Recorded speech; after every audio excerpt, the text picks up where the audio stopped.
Olá, amados irmãos e irmãs, com muita alegria nos reunimos hoje, no dia 8 de abril. Nós estamos, amados irmãos e irmãs, neste tempo tão profundo e fecundo que é o tempo pascal. E hoje a igreja nos dá a graça, amados irmãos e irmãs, de celebrarmos a solenidade da Anunciação do Senhor. É uma solenidade vinculada a nosso Senhor Jesus Cristo, porque o anjo vem então anunciar para que o verbo se encarne, mas também está em estrita ligação com a mãe de Deus e nossa.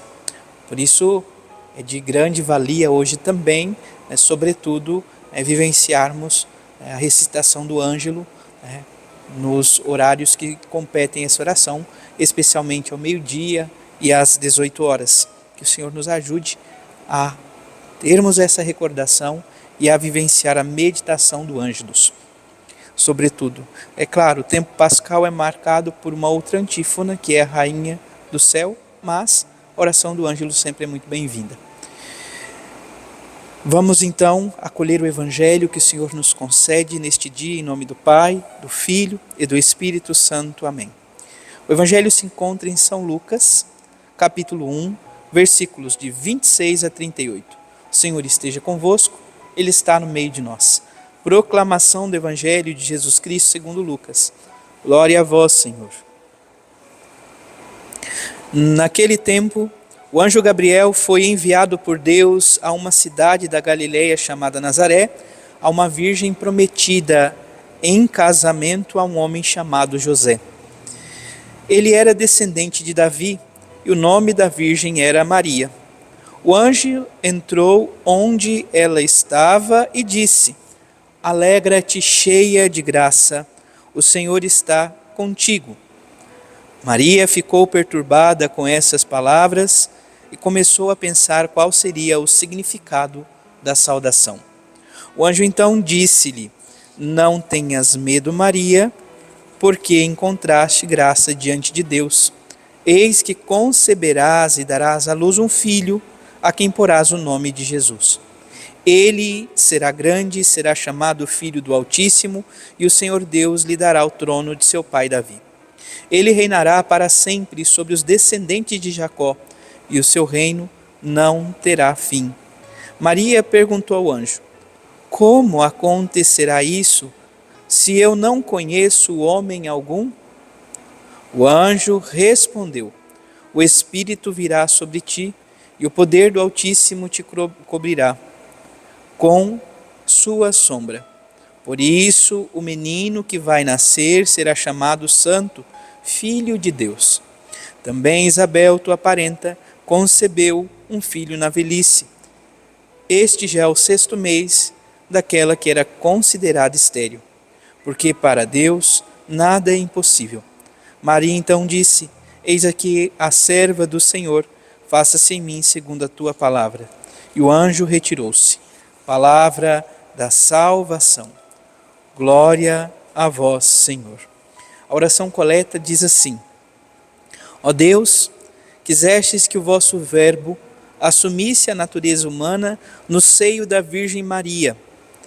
Concedei, nós vos pedimos, que proclamando o nosso Redentor, verdadeiro Deus e verdadeiro homem, mereçamos também participar da sua natureza divina. Então nós somos convidados a participar pela graça batismal da natureza divina. Em que sentido? Ao assumir a nossa condição humana, ao se tornar um de nós, Jesus Cristo, o Senhor Deus, nos torna um dele. Em que sentido? Somos convidados a participar, amados irmãos e irmãs, da graça, da redenção, da salvação do gênero humano, ou seja, participar da glória em Deus, a glória celeste. Então, ao assumir a nossa carne, ao se tornar um de nós, nós nos tornamos divinos, pela graça de Deus. Não somos deuses, mas participamos da graça divina, ou seja, da imortalidade, e somos convidados à beatitude divina, ou seja, nos alegrarmos de uma forma definitiva, contemplando Deus face a face. Que o Senhor nos ajude, nos conceda esta graça. O Evangelho, amados irmãos e irmãs, é um Evangelho conhecidíssimo para cada um de nós. É o Evangelho da narrativa, nós poderíamos dizer, da narrativa da anunciação do anjo, da genealogia, segundo Lucas, de nosso Senhor Jesus Cristo. Ele é o Verbo encarnado, a palavra encarnada de Deus que vem ao nosso encontro. Então, a jovenzinha Maria, de aproximadamente 15 anos, estava em sua casa. Ela já havia saído do templo de Jerusalém, porque diante daquilo que era o costume, de certa forma, Maria foi escolhida para ser esposa de São José. E pelos apócrifos, não é algo de inspiração, poderíamos dizer, mas pela tradição, melhor dizendo, pela tradição da igreja, foi então diante do reino ali, diante da situação que estava vivendo e da importância que Maria tinha, porque havia sido criada no templo de Jerusalém.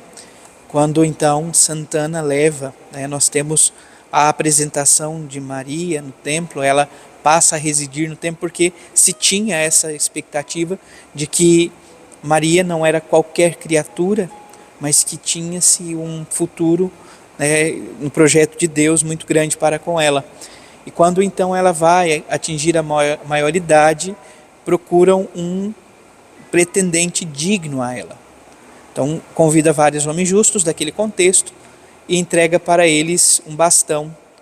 E esse bastão ele tinha algo muito precioso.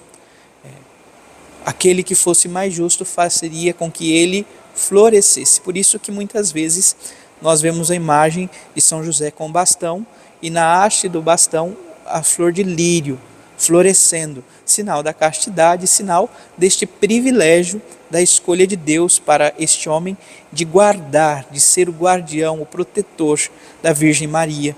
Então, Maria era prometida em casamento. O primeiro estágio do casamento judaico já havia acontecido. Maria era pretendente. Já estava certo de que iria casar com José. E é nesse período de espera, então, que o anjo vem ao encontro, que o anjo a visita, vem ao encontro de Maria e diz: alegra-te, cheia de graça, o Senhor é contigo. Maria é a plena de graça. Nela está a plenitude da graça. De todas as criaturas que existem, como nós, enfim, Deus escolheu, separou aquela que seria a mãe do Salvador, mas ainda deixando na liberdade, e concedeu a ela a plenitude da graça. A graça reside em Maria. O anjo então vem ao encontro e diz: alegra-te, cheia de graça, o Senhor é contigo. Maria fica inquieta e o anjo então diz: não tenhas medo, Maria, porque encontraste graça diante de Deus. E ao dizer isto, então, expõe para ela qual é o projeto de Deus para a vida dela, qual seria a sua vocação, qual seria o seu chamado, dizendo: eis que conceberás e darás à luz um filho. Eu não sei qual é o teu chamado, eu não sei qual é a tua história, eu não sei aquilo que o Senhor, o Deus da vida, pensou para você, mas somos convidados a olhar sobretudo para esta passagem do Santo Evangelho e olhar para a nossa própria vida, ouvir o Deus da vida que fala por meio de seus anjos também a cada um de nós. Eis que conceberás. Maria gerou Jesus no seu ventre, nós somos convidados a gerá-lo no coração. Então também somos convidados a viver esta mesma realidade. Eis que conceberás, e és convidado a dar à luz a Jesus.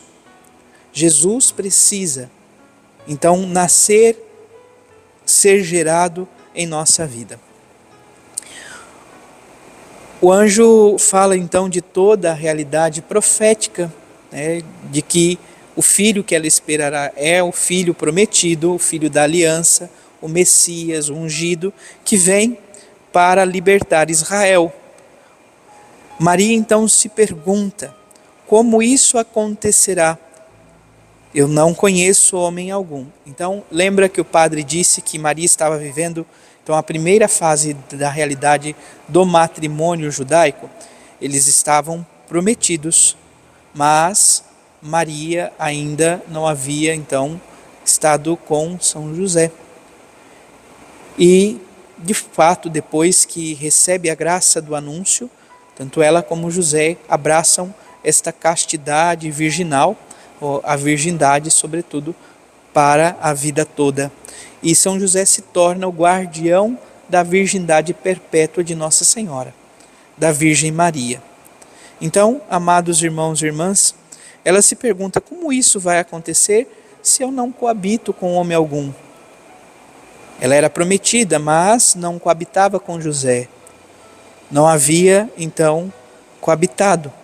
E o anjo diz: tudo acontecerá pela graça de Deus, o Espírito virá sobre ti, o poder do Altíssimo te cobrirá com a sombra. Então o Espírito Santo vem em nosso auxílio, vem ao nosso socorro, vem sobre nós, nos envolve, nos cobre com a sua sombra, para que possamos ter vida nova nele. Continuando, sobretudo, o anjo faz com que Maria tome consciência de que sua prima Isabel, de idade avançada e considerada estéril, já está no 6º mês de sua gestação. Para que, de certa forma, então, ela tivesse uma prova, o anjo diz isto: olha, Isabel, tua parenta, está no 6º mês da gestação. Porque, para Deus, nada é impossível. Então, mais uma vez eu reafirmo, 3 palavras ou 3 mensagens neste evangelho são de suma importância. Primeiro, o anjo convida a Nossa Senhora a não ter medo, e a mim e a você a mesma realidade. Não temas. Não podemos temer, não podemos ter medo, por quê? Ele dá a garantia que o Senhor está conosco, o Senhor é contigo. E conclui dizendo: porque para Deus nada é impossível. Então, não tenhas medo, o Senhor é contigo, e para o Deus que amamos, nada é impossível. Se você está aqui me ouvindo, se você está respirando, se está enxergando esta homilia, esta é a grande prova de que para Deus nada é impossível. Que o Senhor nos ajude, que a Virgem Maria nos envolva com seu amor, com a sua graça, para que possamos vivenciar bem esta solenidade de seu Filho Jesus Cristo, o Verbo que se encarna, que vem ao nosso encontro, assume a nossa natureza para nos dar vida e vida em abundância. Louvado seja nosso Senhor Jesus Cristo, para sempre seja louvado. Abençoe-vos o Deus Todo-Poderoso, em nome do Pai, do Filho e do Espírito Santo. Amém. Graça e paz.